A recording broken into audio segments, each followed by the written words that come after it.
What do CEOs need to know about sales these days? A lot. Outdated sales strategies and tactics plague most companies today. Listen to what innovative CEOs and experts have to say about how to change all that with Sales Talk for CEOs.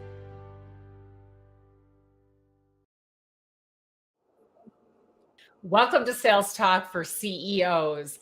I am excited to have a good friend of mine on the show today because she does amazing things for her clients, and I want you to learn about it. I know that every CEO out there wishes their salespeople had more conversations per day with people who can buy, right? I mean, that's what we all want.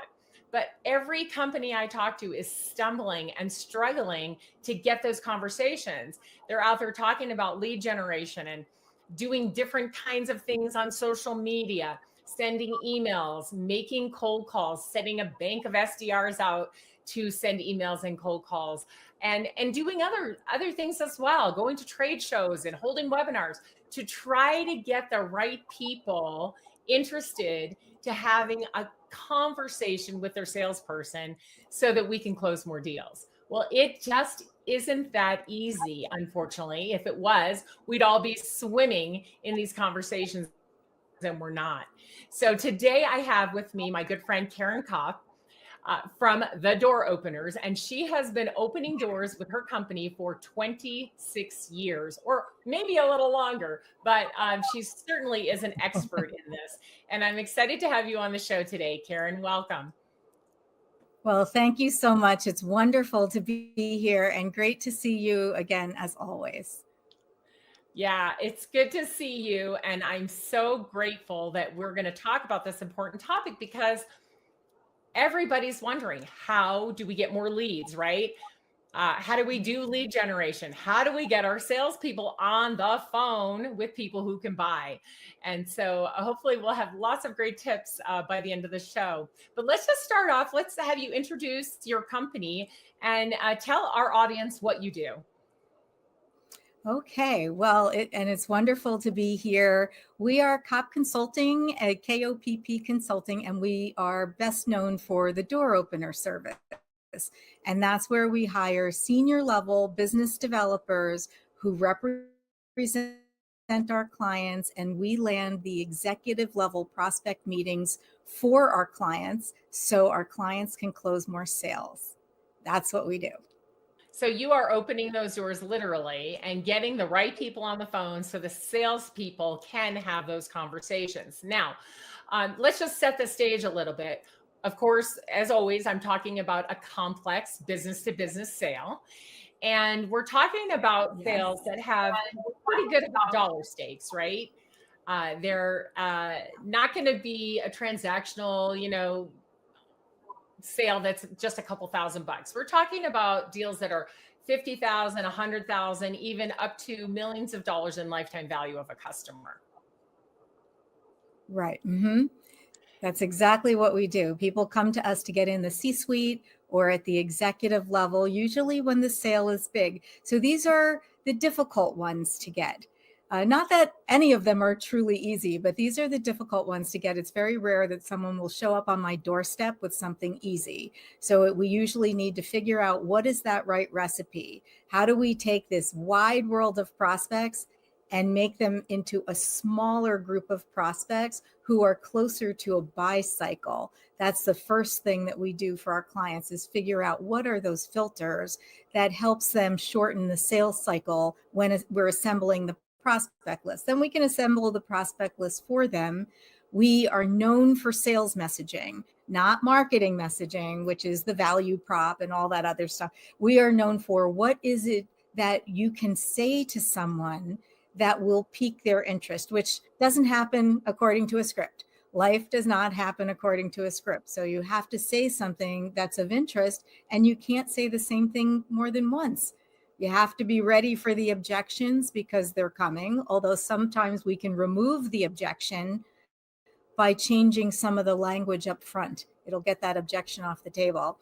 And then we assign our door openers, our senior level people, to represent our clients as if they were a member of the client's team and open up communication, phone, email, well done, LinkedIn, all one-to-one. So our client has a constant effort going on at the top of the funnel, but it's professional, it's respectful. And when we tee up a meeting, which we do as a warm handoff, by the way, our door openers on the meeting with our client to do the warm handoff to make sure it goes well. But that prospect, who is the right prospect, is warm and interested and ready for the conversation. Yeah. Wow. Right. Everybody wants more of that. So when we talk about lead generation, I think you and I were talking a little bit before the show, like, what does that even mean, right? What is lead generation? What are you trying to generate? And I think for every company, it's different. But again, for the complex sale where there's high dollar stakes involved, and you are trying to reach very senior level people at companies that are probably 100 to 1,000 times your size, right? So these are big, big companies that you're trying to break into. Some people call them whales, right? And you're trying to get to the very senior level people to have high level conversations about the complex problems that you can solve. But these people are not readily available. They're not easy to get to.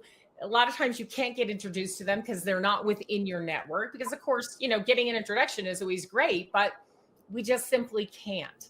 So you've really discovered a long time ago, right, that this was going to take a very special and different type of effort than just simply sending emails and dialing the phone enough times to see if someone would answer. First of all, people don't even answer their phone very much anymore. So it's difficult. So you have to get their attention another way.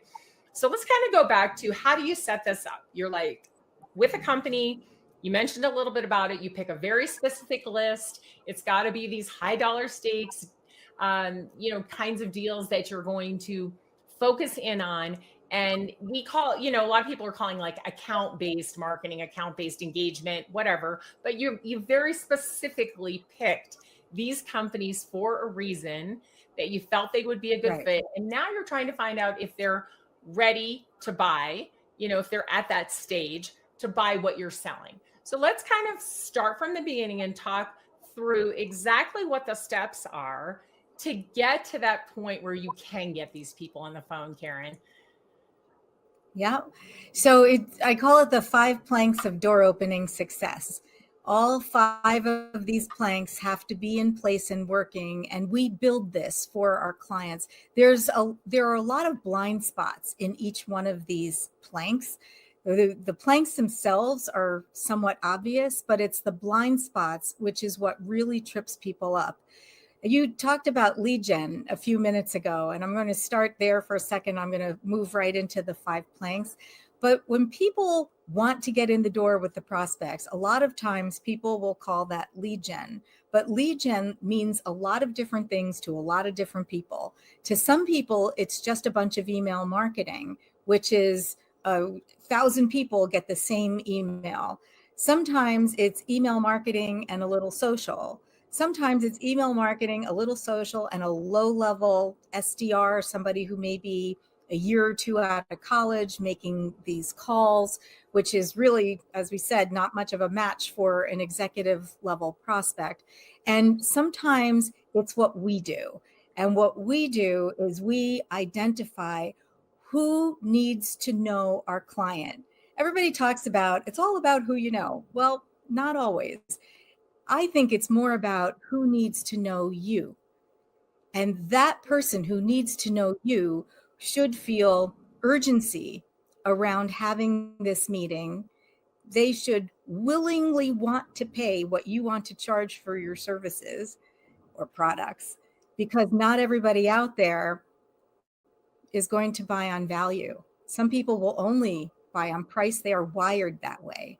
Well, what if you didn't put those people on your prospect list? If you want to sell on value, what if you only spoke to people who valued value? A lot of qualification happens in the list development time period, and that's a blind spot for most companies out there. They will put anybody on their list. They'll look at size of company, level of decision maker, industry niche, and geography, and stop there. For us, that's where it starts. Aside from all of that, which takes this wide world of prospects and makes it a little bit more narrow, how do we add filters and make it even more narrow than that? who out there is going to find you to be the obvious solution? Once they know about you and that you exist, they wouldn't take a step without you part of their decision set. Even though if they have a need, they have a vendor or they're handling it internally, they're probably somewhat satisfied.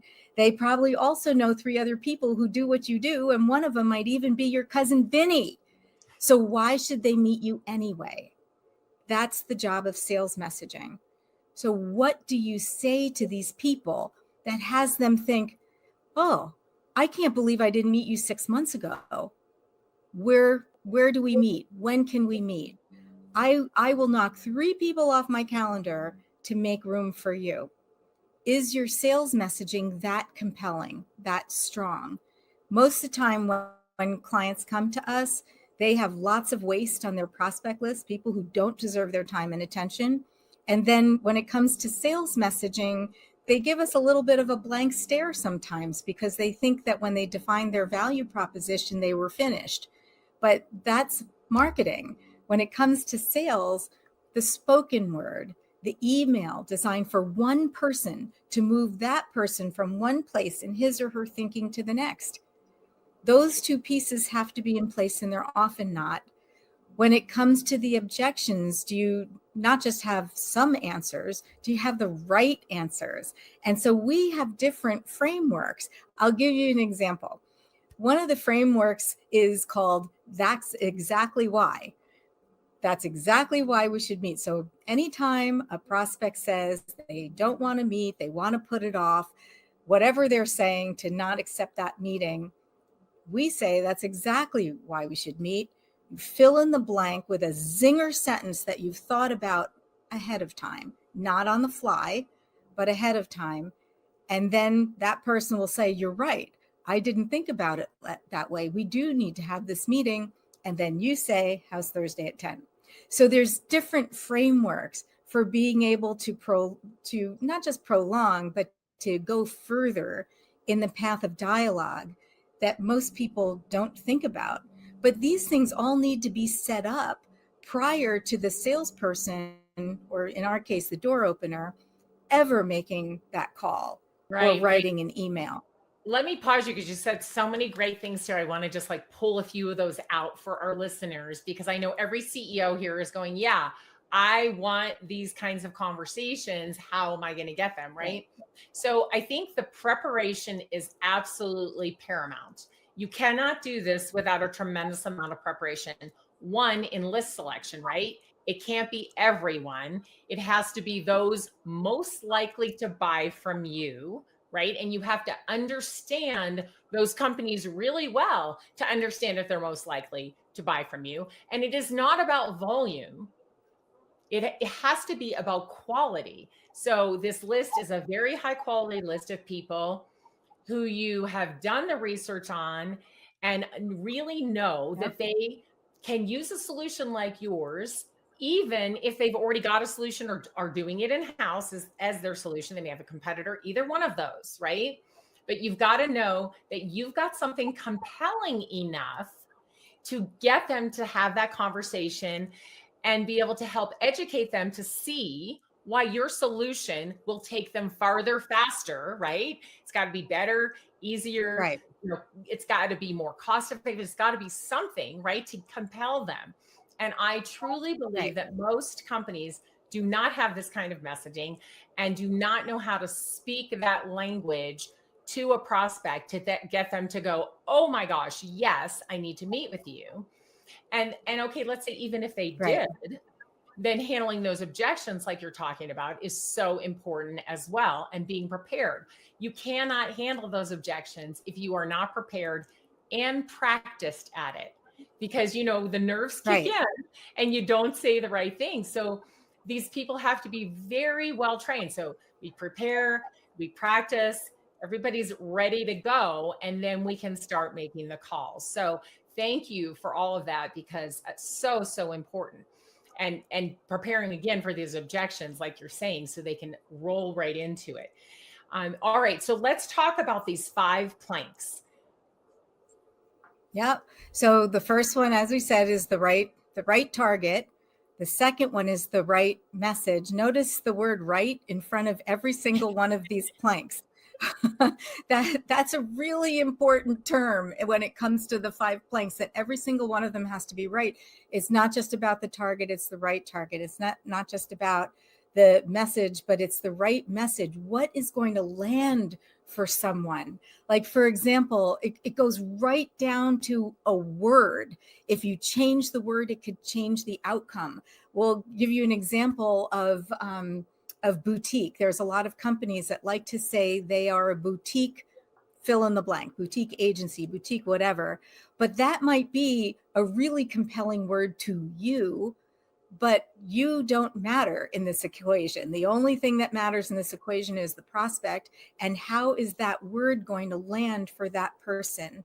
If that word lands as a disconnect or as a negative, you're sunk. You're not going to get a chance to change that person's impression based on what you said.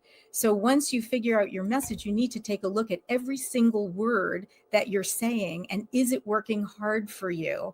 You don't want to say to somebody, I could show you how this works. Change one word. I can prove how this works. This is an intensity difference. So while it seems like, especially with the CEOs, and I feel you, because we operate at 30,000 feet, what I'm talking about is at 1,000 feet. But if you can change what's happening at 1,000 feet, you don't have 30,000 foot problems. So this is really important. And the language piece of it is in a blind spot. I have never found, when I started this company 26 years ago, I tried many different things in terms of creating sales messaging. It was my firm opinion at that time that anybody I hired who was a senior level business developer would be able to figure out what the right language was based on what the prospects might find compelling. And I was wrong about that. So I ended up splitting those roles. We have door openers and we have messaging strategists. I tried messaging strategists who came from advertising. They couldn't write this kind of messaging because they had never worked a prospect list before. They had not made these calls before. They couldn't possibly know what would work and what didn't work. So what we ended up doing was taking certain door openers who wanted to do this job, not many of them did, who possessed these kinds of skills, and we made them our strategists. And that is the business model as it stands today and has been this way. But companies try, usually people from their marketing departments, to write scripts when it comes to getting these doors open. But those people are unfortunately ill-equipped to be able to write this kind of messaging because they've not done this job before. They've not faced these objections before. Sometimes people will give us their playbook when they hire us to do the door opening for them, and we'll take a look at it and we'll know that those answers for objections, which is the third plank, the right answers for objection, will never answer the actual objection. So we need to create all of that before plank 4, which is the right door opener doing the work. This is another blind spot out there. Many companies feel that the same person should open the door as close the sale. And I'm going to submit to everybody to think about it a little differently. You can have a senior level person opening the door and doing a warm handoff like we do to a senior level business developer who's great at being on the meeting and then getting the sale over to the close, while the person doing the door opening is constantly feeding new and right opportunities into the top of the funnel. These are different people. When we go to hire our people to work here, they have to have a minimum of 10 years experience in business development, with heavy emphasis on getting the doors open with people they don't know at the executive level, and they love this part of sales. Most salespeople would rather put a stick in their eye than do this part of sales. I'm not kidding. If you don't like this part of sales and you have to do it, it is torture. It's torture. No, absolutely. Absolutely. And I believe that a lot of sellers think they can do it, and they can't, and they tire out very quickly and easily. But it's also because we didn't have the first two things, the right target and the right message. And you are definitely going to wear salespeople out cold calling on the wrong list, right? That will wear them out very, very quickly.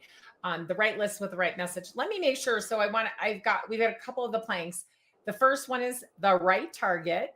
The second one is the right message. The third one, I think I missed. What's the third one? The right answers for objections. The right answers for objections. And the fourth one is you have to have the right door opener, the right person. So they have to be experienced, understand the person they're calling at the level of the person they're calling so that they can have that kind of conversation. I love that. Okay. I'm going to throw one thing in there too, Alice. It's experience plus DNA. We're hiring experience plus DNA. If you have just experience, it may not be the right experience. I know people who like to hire from the market leader and they put them in a company that's a challenger company, and this person's a fish out of water because they were handed these relationships and they've never actually done this part of the job. So it's experience plus DNA. We can help a sales team to be better than they are at getting these doors open, but I can't make them love this. Right. Right. Yeah. And that is so, so true. Okay. What is plank 5? Plank 5 is the right execution. Is it a phone call? Is it an email? What do you say on the first try, second try, third try? Is it a combination of those things, right? Oh, it's definitely a combination. Email alone doesn't do it. Phone alone doesn't do it. Phone and email in combination with sprinkled in, well done, one-to-one LinkedIn, befriending the assistant. If the executive has an assistant, instead of just bypassing that person could be your best friend. There's all of these different things that work together, but you want to build on the relationship over time. Even if you've not spoken to someone, you are still building on the relationship. If you just send a bunch of emails out, that's one-way communication. But if you're calling them, now you're human and they are human too. They're not going to call you back on the first try. They're not going to call you back on the second try. You have to reach out respectfully and say something of value. What's different now about the way this used to be, let's say 5 years ago, 10 years ago, is that now anything somebody needs to know about almost anything is going to be online. They can get it on their phones, they can get it on their computers. So they don't need a salesperson for that. What they need is a salesperson who can help them understand how this applies to them and can make their life better. And if you can figure out what that is, which should be in the messaging, if you could figure out what that is and articulate that in the voicemail, yes, leave one. A lot of people don't. Leave one. Be ready for the live dialogue. When someone answers the phone, you can't stuff a 6-sentence voicemail into live dialogue. It doesn't work. It's 2 sentences and a question to springboard into that dialogue, and you better be ready for it because it's all over in less than a minute and you don't get another chance. That's what I say to our people. It's all over in less than a minute. You don't get another chance. So no pressure. But it's really important that people are prepared for those conversations and that they can weave to the left and weave to the right in the middle of this conversation. It's not like having a meeting. That's a different cadence. This is a different kind of work. So it requires somebody who's not distracted from a workflow perspective by answering customer phone calls or being further in the sales process, thinking through a proposal. That's different workflow. This is heads down. You're not answering your phone. You're not looking at your text. It's heads down and you're in the moment with the prospect. Not easy to do when you have people walking in and out of your office. You really need to be on your own to get this done. The other part of right execution, aside from what do you say, 3rd time, 5th time, 20th time, and I have some statistics on that as well from our data, but it is how much time weekly are you spending just pursuing this group of prospects? and not mixing in all sorts of non-revenue generating activities. If companies want more revenue, they need to spend more time generating revenue, more time on revenue generating activities than they do. And that's one of the reasons why it's really helpful to have us to do the door opening for them so that their great closers can spend time nurturing those prospects that are in process and getting those deals closed while we're constantly mining the top of the funnel. Yeah. A 5 couple of clicks. important things that you've mentioned, and I'm going to reiterate, is just this is a different kind of work. This is not the person who digs into the problem and talks about how the solution fits and moves to the next step and helps guide the sale to the close. This is not that person. It's a different kind of work. It's a different kind of conversation. Right. And it's highly specialized. And this messaging, which is this right messaging, which is in plank 2, is so important. And that includes, as you mentioned, anything you're going to send on LinkedIn, anything you're going to send through email, what you're going to say, those first 2 sentences and the question. And it includes the voicemail. And I see so many companies missing on this. They have people calling, they don't leave a voicemail. Why? If you leave a voicemail, you have at least some % chance that someone will call you back, but you certainly have a bigger chance that they're going to hear your enthusiasm and hear a human and hear something interesting. It's like it can be a little mini commercial for you. They're getting to know you, right? If you leave no voicemail, you have 0 chance of anything. So this voicemail has to be very well thought out, and the same track of messaging you're using that will be very important to this person you are calling, which is not the same for everyone you're calling, and very specific to them. So this gives you another opportunity to build the relationship. Now, the other piece of this that I want everybody to hear loud and clear is it's a long game. This is not dial 10 times, get somebody on the phone, flip them over to a sales rep and, try to sell them something and get off the phone or maybe follow through the sales process, right? It's a long game, but it's worth it because these are the highest dollar stakes deals you're going to do, right? These are the whales you want to catch and keep forever. These are companies that you want to be in business with, that will appreciate you, that give you some name recognition, they have some prestige, and they're paying high dollars. So it's really important to get this right. So let's talk about that long game and some of those stats, because you're saying, oh my gosh, I heard you say 20. I have to reach out 20 times to get someone. Well, you're talking about a senior executive who's really busy, who probably doesn't answer their phone, right? They're a CEO, they're a C-level, they're a VP level, they're at a large company, they have a lot going on. So let's talk about what it takes to build that relationship through email, voicemail, LinkedIn, etc. Maybe even mailing something to them. What does it take? How long does it take? Let's talk about that.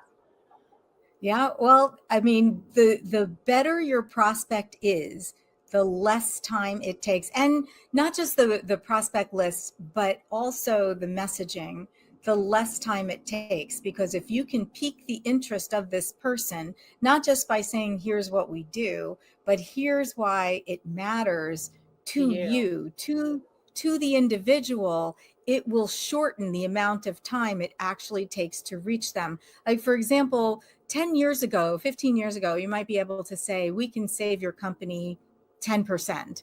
And that might have been meaningful back then. Now it's not meaningful at all. People, the prospects, they don't really care so much about their companies. They care about themselves. So one way that you can flip that and talk about it, it's not just about the savings, but what does the savings accomplish? It frees up budget. It frees up budget so this executive that you're talking to can now do 1 or 2 more initiatives that are really important to them that they wouldn't be able to do otherwise. Now that's compelling for this day and age. That's really compelling. But you need to say that once. You'll need to write an email. The next week, you may need to reach back out again, but you can't say the same thing. So one of the things we do with our messaging is not just voicemail, email, vignettes, and answers for objections, but we create a series of what we call talking points for as time goes on language. That's what we call it, as time goes on. Because what are the themes that you're going to talk about as time goes on? Now, when the door opener goes live, and it's after they pass a role play, because we do not practice on our clients' prospects. So they get the green light that they're ready to go. They've internalized this messaging. They don't just call. They'll call up a prospect in CRM, and then they're going to research. They're going to research about that prospect in particular and further personalize this messaging, because the more personalized it can be without creating a disconnect, the shorter amount of time it's going to take to get that person to respond to you. And so responses can come in a variety of different ways. They don't often call back, but they will hear your voice, they'll hear your name. Now they're putting two and two together. This is not a beg for a meeting situation. Please avoid saying, please, please, please, please, please. I promise I won't waste your time. It'll only take us 10 minutes. No, the prospect should want this meeting. So even if it takes us 2 or 3 more times of leaving voicemails, writing emails before we reach that prospect, that's better, because by the time you reach them, they know a little bit more about how you and your products and services can help them to just live a better life. That's all they want. They want their lives to be easier. And if they can understand that, then when they agree to the meeting, they are warm and interested. It's rare that they want to talk. Yeah. They want to listen. Yeah. Right.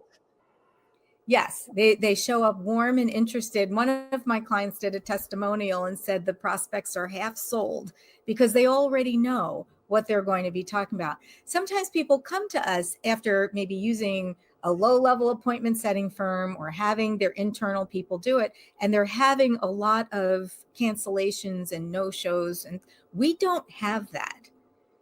In our data, there's not a lot of that, because the prospects know what this is about, they're interested, and they come ready to hear.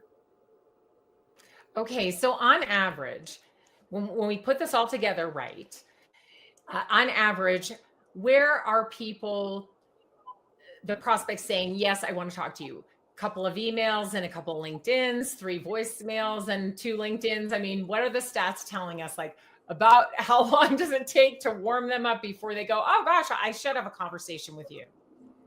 Okay, well, I'm glad you asked that, because we have been studying a data set of 500 meetings from last year.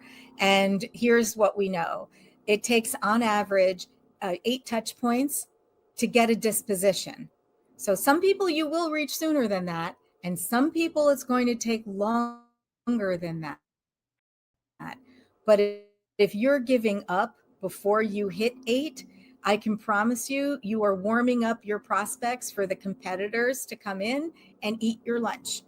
I would rather see you further refine your prospect list and do a really good job with a smaller list of prospects than go really wide and then just forget about them. Prospects don't like that.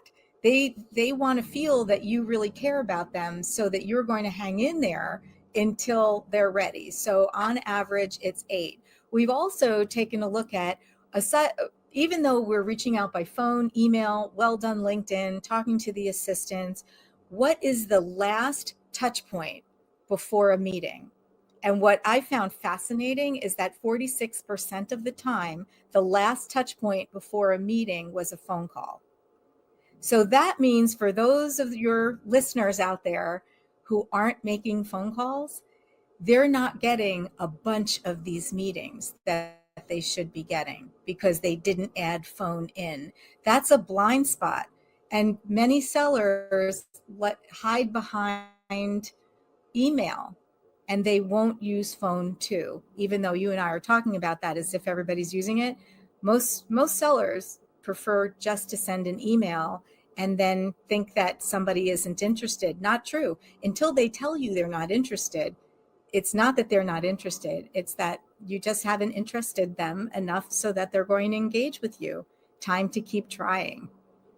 Absolutely. And I couldn't agree more. And these SDR teams that are just using email and LinkedIn, they're really missing it, right? They are really Oh, missing it. yeah. They have got to get those phone calls in. People need to hear that you're a human, you have a voice, you have something interesting for them, right? They can hear that on the voicemail. And I think that is just a major piece of this. But you're saying 8 tries, right? And both of us know that the way that Average, right? on 8 or average, more, right? right. It could be more. Yeah.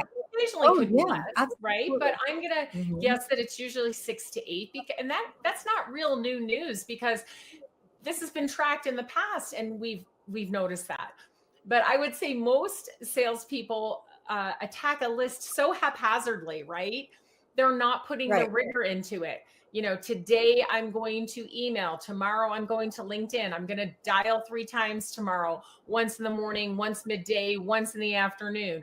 If I don't reach them on the first on the last try of the day, I'm going to leave that voicemail. Then I'm going to start the next day and do these things and really work a list. And that's why it doesn't work with volume. You can't possibly do it when you're trying to call thousands, right? You can do it when you've got maybe 3 or 4 companies and 3 to 5 key people at each of those companies that you're really going to work to reach in that, set period of time.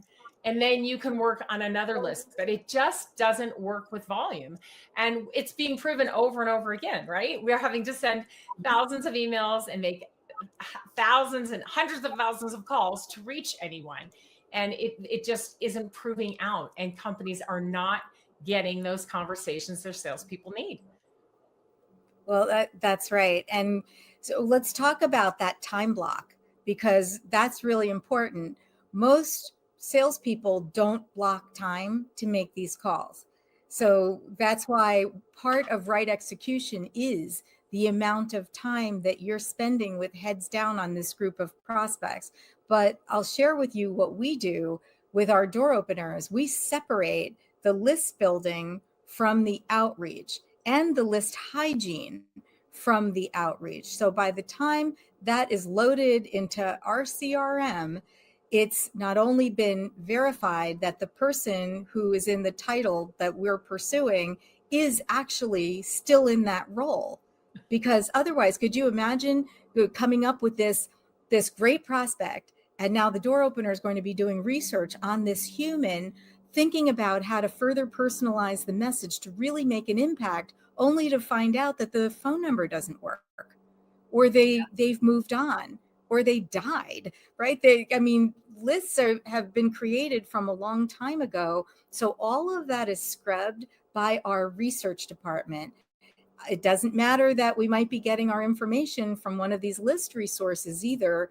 We are verifying against LinkedIn, they're still in the position. We are verifying the email addresses. And then we have our research team actually call without talking to anybody and verify working phone numbers. All of that is done before it's loaded in our CRM, because I don't want our door openers, who are really senior level people, spending any of their time looking up an email address. It's, first of all, terrible use of their time. But second of all, it breaks the workflow. You want them to have the best hygiene when it comes to list, so that nothing is slowing them down from only that which they could do, which is reach a prospect, have a short conversation, and get that meeting. The more we can make it that way for them, the more meetings we can get. But most sellers, most companies are not set up this way. So they give the seller a list that's not clean, not verified, could be from years ago. I would say one of the sales effectiveness metrics that I've been talking about lately is what percent of prospects on the list are the right prospects. That percentage is often very low when clients come to us. That's got to be 99.9% of prospects on the list deserve to be there with the exact right information. Otherwise, you're wasting your time. There's no time to waste when it comes to this. Yeah, no time to waste. Absolutely. I think, most companies are not set up to do most of what we've talked about. And Yeah. so they're thinking, yeah, this sounds great, but what can I do with, with the team that I have in the position that I'm in right now to start to move the needle? So I just want to review really quickly the planks and then have you just give them a couple of, hey, start here, right? So remembering that the right target. So I do think that's something everyone can do is clean their list a little bit better and really think about who their targets are and if they are the right targets. The right message, the right answers to the objections, right? You're ready to handle those objections. The right person, the right door opener calling, right? And they have to have experience and DNA. They got to love it. They got to really want to do this kind of work. And then the right execution, which takes time. And we have to be patient and continue messaging, over time to get these people interested. So all of that to say to you, where can we start right now today if we just want to make a couple of improvements? Well, the easiest way to make the improvement is to call us and have us do this for you, because that's the easiest way. We will set this up properly. We'll test it for you. And then you can later bring it internally and train your people to do what we have found to be the right process. But if that is not for you and you need to get yourself to the next level, is to follow those 5 planks. They are in order for a reason.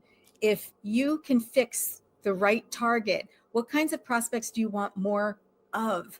It's not just any prospect who can buy from you, but certain ones. And you can verify that 99.9% of prospects that you are working currently deserve your time and attention. Everything else in sales becomes a lot easier. Like even companies that have gotten in the door with certain prospects and they're stuck in the sales cycle and you just can't get them over the finish line. Most of the time, the offender was the fact that they never were the right prospect to begin with. So if you had to start anywhere, it would be there. If you're not calling the right people, not contacting the right people, everything else is useless. Yeah. Oh my gosh. I cannot agree more. I cannot believe how fast this time flew by. And so we are at the top of the hour and we need to wrap up. But I thank you so much for sharing all of that. And let's let people know where they can find you. Of course, on LinkedIn, if you want to connect with Caryn, you have to tell her that you heard her here on this show so that she will accept your request. And then also, they can find you on your website, which is Kopp Consulting. And that's KOPP. ConsultingUSA.com, KoppConsultingUSA.com. You can find us there. There's all sorts of tips and ideas on the blog. You can go there. I've done some audios. You can find them there on the website as well. If you want to bring your team up on your own, if you'd like to know how door opening could apply in your situation, reach out. Happy to share that with you. And I really appreciate you having me on your show. It's been great. And I'm sure we will be talking again soon. Thanks, Caryn. Thank you.